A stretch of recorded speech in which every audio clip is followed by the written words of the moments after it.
Panorama group, जो सोचता है वो करता है। बिहार और रक्सौल के सतत विकास के लिए मैं विश्व की सबसे बड़ी party Bharatiya Janata party join कर रहा हूं। मोदी जी और नीतीश जी का नेतृत्व ही बिहार को एक विकसित राज्य बना सकता है।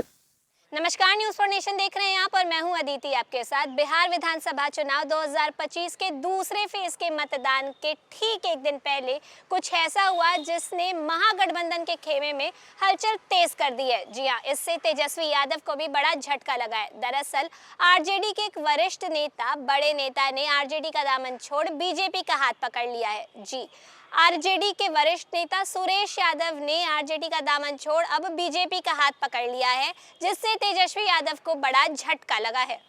तो देखिए, आपको बता दें कि दूसरे चरण के मतदान से पहले तेजस्वी यादव को बड़ा झटका लगा। बीजेपी में शामिल हुए आरजेडी के बड़े नेता बिहार विधानसभा चुनाव के बीच सियासी सरगर्मी जो है इस चीज को लेकर बढ़ गई है। दूसरे चरण के मतदान के पहले राजद को इससे बड़ा झटका लगा है।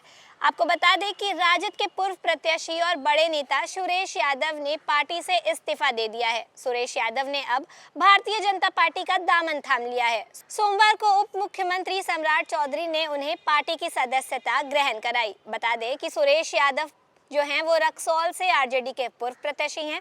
इस अवसर पर बीजेपी के मुख्य प्रवक्ता संजय मक्खू सहित कई नेता जो है वो मौजूद रहे। वहीं सुरेश यादव ने बीजेपी का दामन थामते हुए कहा कि विश्व की सबसे बड़ी पार्टी में नरेंद्र मोदी और मुख्यमंत्री नीतीश कुमार के विचारधारा से प्रभावित होकर उन्होंने जो है बीजेपी में शामिल होने का ये निर्णय लिया है। देखिए, तेजस्वी यादव के लिए ये झटका उस समय सामने आया जब वे लगातार दूसरे चरण के मतदान को लेकर ताबड़तोड़ जनसभाएं जो है वो कल तक कर रहे थे और जनता से सीधा संवाद भी स्थापित करने की पूरी कोशिश में जुटे थे।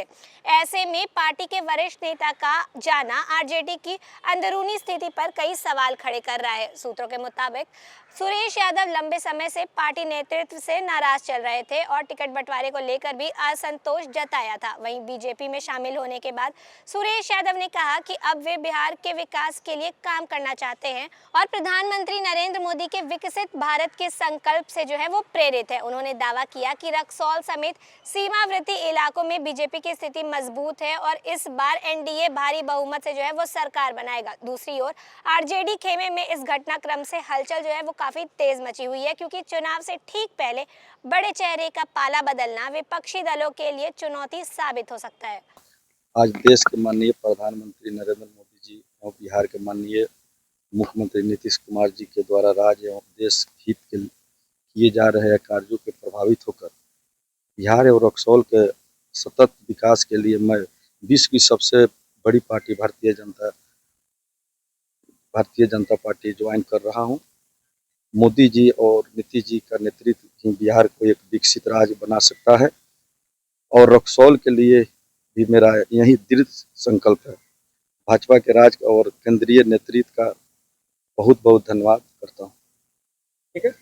तो देखिए, राजनीतिक जानकारों का मानना है कि सुरेश यादव जैसे जमीनी नेताओं का पार्टी बदलना स्थानीय स्तर पर वोट समीकरणों को प्रभावित जो है वो कर सकता है। खासकर रक्सौल जैसे इलाके में जहां यादव समुदाय का प्रभाव माना जाता है, वहां इस कदम से आरजेडी की स्थिति पर असर पड़ सकता है। बीजेपी इसे अपने लिए एक सकारात्मक संदेश के रूप में इसको देख रही है और दावा कर रही है कि जनता अब विकास और स्थिरता के मुद्दे पर उनके साथ है। वहीं आरजेडी ने इस घटनाक्रम को नजरअंदाज करने की कोशिश की है। पार्टी नेताओं का कहना है कि चुनाव के समय दल बदल की राजनीति आम बात है और इससे संगठन की जड़ें जो है वो कमजोर नहीं होती। उन्होंने कहा कि जनता आरजेडी के एजेंडे और तेजस्वी यादव के नेतृत्व पर जो है पूरा भरोसा करती है। हालांकि सियासी पंडितों का कहना है कि इस तरह के दल बदल चुनावी रणनीतियों पर सीधा असर डाल सकते हैं, खासकर तब जब मतदान का तारीख जो है वो बिल्कुल ही नजदीक हो।